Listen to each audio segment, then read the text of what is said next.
E versões. O que vai impactar na sua vida agora no Café com Política. No Café com Política de hoje, o nosso convidado mais uma vez é o deputado estadual Bartô, do Partido Novo. Deputado, bom dia, bem-vindo mais uma vez aqui ao Café com Política. Bom dia, Rodrigo, como vai? Muito obrigado por me receber, é uma honra estar aqui mais uma vez. Tudo bem por aqui. Bom, o deputado esteve com a gente não faz muito tempo, mas hoje a gente quer discutir com ele um assunto que é bastante polêmico e bem interessante, por isso nós fizemos um novo convite ao deputado Bartô, porque ele protocolou um requerimento para revogar a portaria conjunta criada em março do ano passado, uma portaria conjunta que recomendou a aplicação da prisão domiciliar a presos condenados em regime semiaberto e aberto, bem como a avaliação de uma medida alternativa à prisão a todos os detentos que se enquadrassem em grupo de risco durante a pandemia. Eu começo perguntando, deputado, por que o senhor protocolou esse requerimento? O que aconteceu que o fez protocolar esse requerimento? Bem, deixar bem claro, Rodrigo, que este deputado aqui trabalha em prol da sociedade. Então, sempre que tiver conflito de interesses entre a sociedade e pessoas que cometeram crimes, a gente vai focar na sociedade, claro. Então, o que acontece foi, essa portaria, permitiu que o sistema prisional pudesse liberar, só em Minas Gerais, mais de 12 mil presos. E é claro que a gente sabe que o alto número de reincidência dessas pessoas coloca em risco a nossa população como um todo.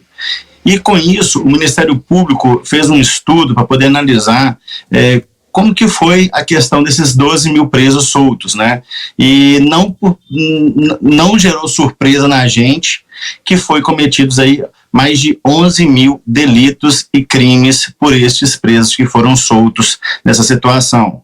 Então, sendo assim, teve essa questão no Ministério Público ter uma recomendação para que seus promotores pudessem analisar o pedido de revogação desse benefício para cada preso individual, bem como analisar, instaurar procedimentos para poder apurar faltas graves.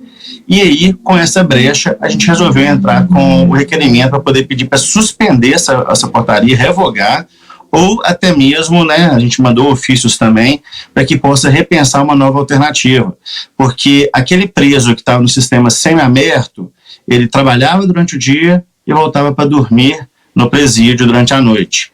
E o que estava no sistema aberto, ele trabalhava durante o dia, voltava para dormir num albergue, onde esse retorno todo dia gerava um certo controle sobre essas pessoas, que poderiam perceber tanto o psicológico dela se estava se alterando ao longo dos dias, bem como ali presencialmente voltou bem, não voltou bem. E agora, com essa questão da prisão domiciliar, eles só precisam ir uma vez por mês, em alguns casos até uma vez a cada 60 dias, para poder prestar contas junto à justiça. Então você vê que deixou bem frouxo mesmo, e não aí por, que eu falei, não nos gera surpresa, gerou esse tanto de crime aí, foram mais de 11 mil crimes e delitos. Atenção até que os crimes mais cometidos aí, eles foram de tráfico de drogas com 840 ocorrências, furto com 790, ameaças 556, roubo cerca de 400 ocorrências, lesão corporal 330, homicídio 200. Então você vê claramente que nossa sociedade está em risco. Então, para você, cidadão que está com medo da pandemia, que está ali assim, em casa já com uma situação assim, mais de tenso, nervoso, você ainda tem que lidar com bandidos, E para o pessoal aí que gosta um pouco mais, o pessoal mais dos direitos humanos, que gosta um pouco mais das pautas ligadas à esquerda, atenção, porque também nesses delitos aí, envolvendo violência doméstica, foram cerca de 700, quase 700 delitos, crimes ocorridos, e inclusive 4 estupros, sendo que 3 de vulneráveis. Então, vamos pensar um pouquinho mais e falar o seguinte: a sociedade não quer colocar em conflito de interesse presos, pessoas que cometeram crimes, com pessoas de bem. Então, nesse caso, a gente tem que priorizar realmente aquelas pessoas que estão dando o suor do dia a dia para poder construir e colocar pão em casa e não aquelas pessoas que estão atrapalhando essas. O senhor apresentou esse requerimento para revogação da portaria, deputado, à Comissão de Segurança Pública da Assembleia Legislativa, e a comissão, por sua vez, ela encaminha para a governadoria, para o Tribunal de Justiça, enfim, para as instâncias que são necessárias. O senhor é do partido do governador, inclusive. Teve algum contato do senhor com o governo, com a figura do governador ou com o secretário, por exemplo, de Segurança Pública, para discutir esse assunto até antes do senhor apresentar esse pedido de revogação da portaria, ou não teve ainda uma conversa com o governo? O senhor ainda não sabe muito bem o que pensa o governo em relação a isso? Então, com relação ao trabalho do parlamentar, né, a gente é muito atarefado, acontece muitas causas que a gente vai correndo no dia a dia. Algumas delas a gente chega a entrar em contato para poder verificar o governo, qual que é a visão deles, especialmente quando a gente tem alguma dúvida com relação a ela. Porém, como eu falei, a gente prioriza muito aqui a sociedade no gabinete, né, do nosso mandato. E quando a gente viu esse estudo apresentado pelo próprio Ministério Público, mostrando como a sociedade ficou em risco por esses criminosos que foram soltos, então a gente nem precisou conversar, a gente só entrou com o requerimento, lembrando que o requerimento ele tem que passar pela casa, e isso às vezes leva um tempo burocrático muito grande. Então, à medida que a gente entra com o requerimento para poder dar o trabalho, a formalidade devida, a gente também entra com um ofício para poder entrar em contato com as secretarias e tribunais de justiça e por aí vai, né? Então, assim, eu não cheguei a conversar com o governo, porque eu achei que estava suficiente aí o estudo mostrando que a sociedade está em risco com esses criminosos à soltas. O senhor está confiante de que esse requerimento ele vai passar e que essa medida vai acabar ocorrendo da revogação da portaria? Pergunto até diante dos outros atores que envolvem uma decisão como essa, como, por exemplo, o Tribunal de Justiça. Bem, a recomendação do Ministério Público foi muito clara e muito expressa para poder rever o benefício dado aos presos que cometeram e também instaurar a apuração de alguns outros questões de falta grave dos outros presos que não chegaram a fazer isso, para poder ver se eles realmente merecem esse benefício, né? Então, isso por si só já vai dar uma atenuada aí nos presos que cometeram, então esses cometeram automaticamente acabar voltando, né? E o que me preocupa mais é justamente essa questão de que a gente sabe como que funciona a justiça no Brasil, a gente sabe como funciona tudo no Brasil, né? A gente não está tão bem atendido assim. Então, nós estamos falando dos delitos e crimes que a polícia conseguiu averiguar, que conseguiu chegar até a polícia. Você imagina o tanto de crimes e delitos que aconteceram e que não chegaram até a polícia, né? Que a polícia não conseguiu resolver ou que não conseguiu chegar até esses presos. Então, assim, eu preciso sempre que a população clame por isso, que a população chegue e peça e que isso dá força para poder acontecer. Agora, se realmente vai andar ou não, é só mais uma forma da gente estar pressionando aqui e trazendo aqueles agentes da burocracia que pensam igual a gente para poder fortalecer o trabalho deles de evitar que a sociedade fique sob essa exposição.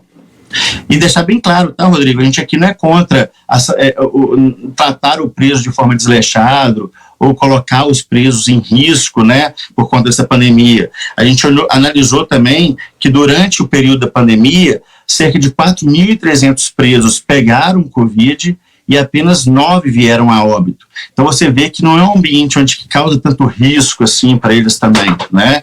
E tem a questão também de que os agentes penitenciários, eles já estão todo dia trabalhando, né, pegando ônibus, vivendo sua vida comum e indo ao presídio trabalhar também. Então você vê que realmente os cuidados estão sendo tomados lá e não justifica soltar estes presos para colocar a gente em risco. Deputado, a gente fala muito de impunidade no Brasil e essa é uma sensação que incomoda muito o cidadão. A gente noticia os casos policiais aqui com uma certa frequência e nos damos muitas vezes com casos que nos remetem muito a esse sentimento de impunidade. Como é que o senhor avalia essa questão da impunidade junto com os dados que o senhor trouxe nessa entrevista mesmo, de que nós tivemos mais de 11 mil delitos cometidos por esses presos que tiveram a saída permitida em função da pandemia? Então, a gente tem a doutrina liberal, a gente foca muito no Estado mínimo. E quando a gente fala em Estado mínimo, e a gente sai ali do processo de anarquia, onde não tem Estado, e começa a ter qualquer figura de Estado, a a gente vê a segurança como início ali do Estado, né? O Estado foi feito para poder proteger os indivíduos, o Estado foi feito para poder assegurar que aquele indivíduo possa estabelecer o seu potencial da melhor forma possível e assim gerando bem-estar, gerando riqueza, produzindo para a própria sociedade, né? Então, o que a gente fala muito é isso, um Estado que acaba se propondo a fazer tudo, como a gente vê hoje, não consegue entregar praticamente nada de boa qualidade para a população. Então, a gente sempre preza por diminuir cada vez mais o Estado para poder focar justamente em áreas tão sensíveis como é a segurança.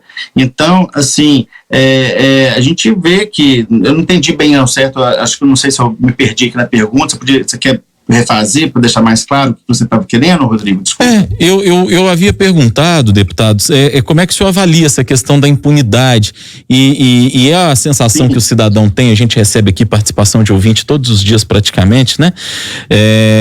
Então eu perguntava justamente sobre isso, se dados como esses mostram pra gente que nós ainda vivemos num país de impunidade, quer dizer, são presos que tiveram um benefício para evitar os problemas possivelmente ocasionados pela pandemia, e ainda assim saíram praticando, ou seja, vivemos um país de impunidade. Queria que o senhor analisasse esse cenário especificamente. Sim, então vamos lá. Nessa esteira aí que eu falei que o país acaba se propondo a fazer tudo e não consegue entregar as questões básicas, a gente vê justamente segurança nesse reflexo. E, claro, que impunidade é o principal recado que se dá para a bandidagem que o crime compensa. Então, se a gente começa a estabelecer muitas preocupações, direitos humanos, né, isso aqui, esse deputado bate muito na questão de direitos humanos, por causa que a gente tem que pensar no direito daquele pai de família que foi morto e a família ficou sem assistência, do que naquela pessoa que cometeu esse delito, né?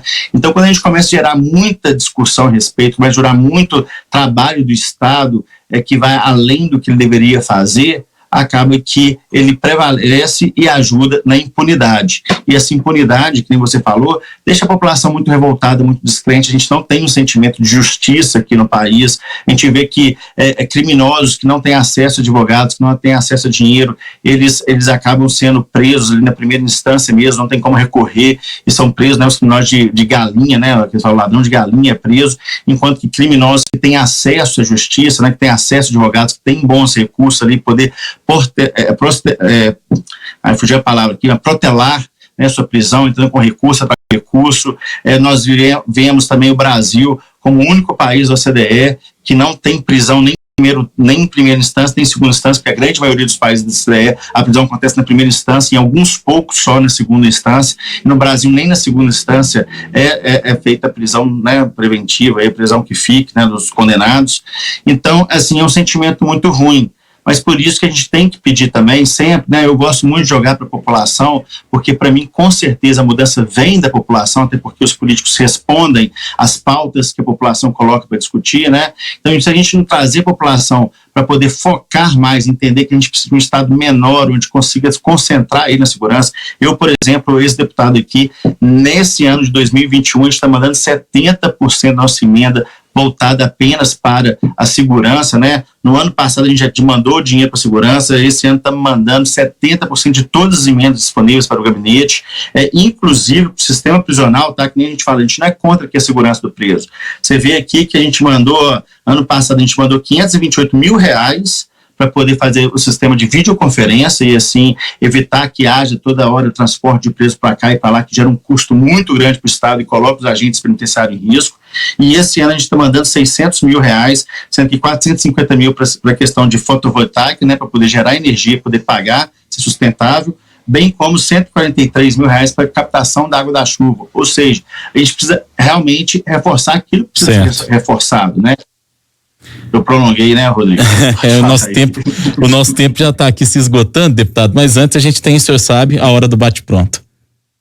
No Café com Política, hora do bate-pronto. O senhor já conhece, são perguntas objetivas, respostas igualmente objetivas, combinado, deputado? Combinado, eu já vim preparado para 2 perguntas suas que você sempre faz. Vamos lá então, vamos ver se o senhor acertou. Para começar, a prisão domiciliar no Brasil. É interessante medidas para aqueles presos que realmente merecem, tem que ter o cuidado muito, muito criterioso ali de selecionar eles. Porque a gente vê que num sistema onde 70% acaba sendo reincidente, Então, para você soltar ele durante a pena dele, ele tem que ser um preço realmente muito bom. Portaria Mineira que liberou presos, a sua opinião em uma frase? Colocar a sociedade em risco. É dar um recado que a gente está mais preocupado com os presos do que com a sociedade. Criminalidade e impunidade. É o principal incentivo à criminalidade e à impunidade. Por isso a gente deve focar em criar procedimentos mais rápidos, fazer com que a justiça aconteça de forma ágil para manter quem cometeu os delitos e crimes na cadeia. Pandemia e sistema carcerário. Está sob controle, a gente viu que os números, 4.300 apenas pegaram Covid no estado de Minas Gerais e apenas 9 morreram. Então não tá bem abaixo até do que a gente vê na população. O governador Romeu Zema. Acabou de tá indo muito bem durante a pandemia e acabou de fazer um gol de placa aí com o acordo junto à Vale, que vai trazer grande infraestrutura para o estado, além de dar as devidas, né, punição, tanto à empresa quanto benefícios para quem foi atingido. Benefício não, mas fugiu a palavra. A reparação, né? Dar o retorno. Reparação, isso. Começar a reparação, né? Claro que quem perde familiar não quer dinheiro, mas de alguma forma já é um começo. E para fechar, o estado pós-pandemia? Foco na economia. A gente precisa produzir riqueza, a gente precisa produzir soluções para a sociedade, a gente precisa deixar o empreendedor cada vez mais livre para poder conseguir apresentar serviços e produtos aí para melhorar a qualidade de vida de todos. Deputado estadual Bartô, do Partido Novo, nosso convidado de hoje aqui no Café com Política mais uma vez. Deputado, obrigado pela sua participação, prazer falar com o senhor novamente. Eu que agradeço, Rodrigo, muito obrigado aí mais uma vez por receber a gente. Manda um abraço aí para Thalita, que hoje está ausente. Tá merecidamente descansando, mas amanhã ela tá de volta. Obrigado mais uma vez. Uma curiosidade, o senhor acertou as duas perguntas que colocou aí no bate-pronto? Faltou só do Bolsonaro, você sempre perguntou Zema e Bolsonaro. É porque hoje a entrevista foi um pouco mais temática do que normalmente é, então dessa vez abri mão de perguntar, mas da próxima pode ter certeza que vamos perguntar, viu, deputado? Com certeza, vou ficar guardando. Um abraço pro senhor, até a próxima.